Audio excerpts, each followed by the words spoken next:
আলহামদুলিল্লাহ ওয়াসসালাতু ওয়াসসালামু আলা রাসূলিল্লাহ ওয়া আলা আলিহি ওয়া আসহাবিহি ওয়া বারাকা ওয়া সাল্লামা তাসলিমান কাসীরান কাসীরা আম্মা বা'দ। সর্বপ্রথম সমস্ত মুসলমান ভাই বোন এবং আমার মার বোনেরা যারা আছেন সবাইকে ঈদ মুবারক। ঈদ শব্দের মানে হচ্ছে ঘুরে ঘুরে আসা, বারবারই খুশি, এবং এই আনন্দ যাতে করে আমাদের জীবনে বারবার আসে। এবং ঈদের খুশি আমরা কেন উদযাপন করব এটাও আমাদের সামনে থাকা দরকার, যে রমাদানের মাস আল্লাহ তাবারক ওয়া তাআলা পুরো আমাদের জন্য একটা খুশির মাস বানিয়েছিলেন। পুরা মাস যেরকম ঈদ এবং খুশি আর একটা উদযাপনের মধ্যে ছিল, যার মধ্যে আল্লাহ তাআলা জান্নাতের দরজা খুলে দিয়েছিলেন, জাহান্নামের দরজা বন্ধ করে দিয়েছিলেন, এবং শয়তানও বন্দী ছিল পুরা মাস। আর জান্নাতকে প্রতিদিন সাজানো হচ্ছিল। আল্লাহ তাবারক ওয়া তাআলা আরশ প্রথম আসমানে চলে আসছিল, আর আল্লাহ তাবারক ওয়া তাআলার পক্ষ থেকে এই ঘোষণা হচ্ছিল যে কেউ মাফ চায় তো আমি তাকে মাফ করব, কেউ তার প্রয়োজন পুরা করতে চায় আমি তার প্রয়োজন পুরা করে দেব, কেউ অসুস্থ আছে আমি তাকে সুস্থতা দেব, কেউ দুনিয়ার সম্পদ চায়, রিজিক চায়, সম্মান চায়, আমি তাকে এগুলা দেব। আর আল্লাহ তাবারক ওয়া তাআলা পুরা মাস এক একটা ফরজের সওয়াব ৭০টা ফরজের সওয়াব পরিমাণ আল্লাহ তাআলা বাড়িয়ে দেন, এবং প্রতিটা নফল ফরজের বরাবর সওয়াব দিয়েছেন আল্লাহ তাআলা এই পুরা রমজান মাসে। আর নফল আর ফরজের পার্থক্য এত বেশি যে কিয়ামত পর্যন্ত যদি ২ রাকাত নফল কেউ পড়তে থাকে, তারপরেও একটা ফরজের সিজদার সওয়াব পরিমাণ সে পাবে না। আর এই রমজানে যে ঈমানওয়ালা মারা গিয়েছেন তাদের হিসাব হবে না, তাদেরকে আল্লাহ তাবারক ওয়া তাআলা মাফ করে দিয়েছেন। আল্লাহ তাবারক ওয়া তাআলা তাদের হিসাবকে বন্ধ করে দিয়েছেন এই মাসে। তো এইভাবেই ২৯ দিন এই সমস্ত সিলসিলা চলেছে। আর আজকের রাতে লাইলাতুল জাযা বলা হয়। এই রাতে আল্লাহ ঘোষণা করেন যে আমার বান্দারা তাহাজ্জুদের নামাজ আর কিয়ামুল লাইল তারাবি নামাজ পড়েছে, আর দিনের বেলা ক্ষুধার্ত থেকেছে, আমার জন্য রোজা রেখেছে, কষ্ট করেছে, আমি এর উপর তাদের সমস্ত গুনাহকে মাফ করে দিলাম। তো এই যে আল্লাহ তাআলা মাফ করে দিয়েছেন, এই খুশিতে আমরা সবাই মিলে আগামীকালকে সকালে ইনশাআল্লাহ আল্লাহ তাআলার দরবারে ২ রাকাত শুকরানা নফল নামাজ পড়ব, যেটাকে ওয়াজিব নামাজ বলা হয়, যেটা ঈদের নামাজ যেটাকে বলে। যে আল্লাহ আপনি শুকরিয়া, আপনি আমাদের গুনাহকে মাফ করেছেন, জাহান্নামকে আমাদের জন্য হারাম করেছেন, আর জান্নাতকে আমাদের জন্য ওয়াজিব করেছেন। দেখেন, আসল তো ঈদের খুশি উদযাপন করার কারণই এটা। এই জন্য আল্লাহ তাআলা আমাদেরকে ঈদের দিন দিয়েছেন।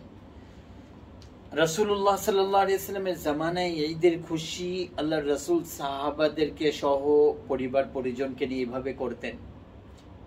আল্লাহ রাসূল ঈদের দিন যে আমলগুলো করতেন, তার মধ্যে আল্লাহ রাসূল ঈদের দিন গোসল করতেন, এবং পরিষ্কার এবং ভালো কাপড়গুলোর মধ্যে থেকে একটা কাপড় পরিধান করতেন।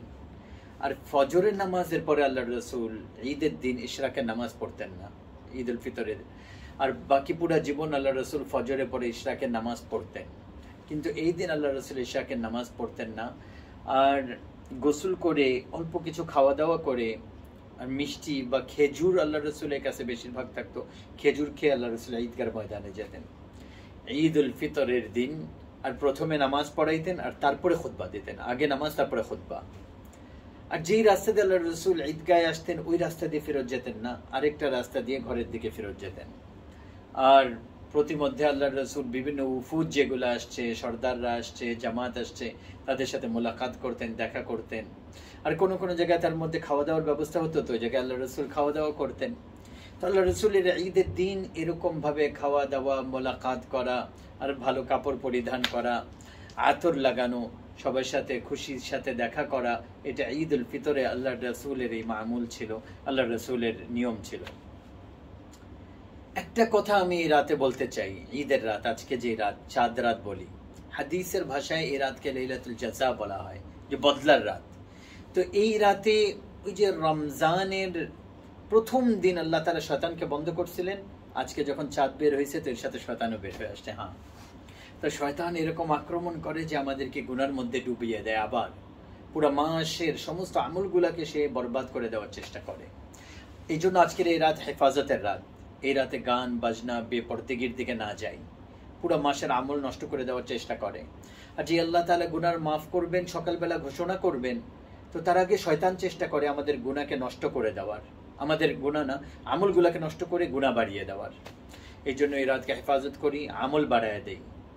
আর আরেকটা কথা, সবাই সবাইকে মাফ করি, আমাদের আখলাক আমাদের ব্যবহারকে ঠিক করি, সবাই সবাইকে ছাড় দিই।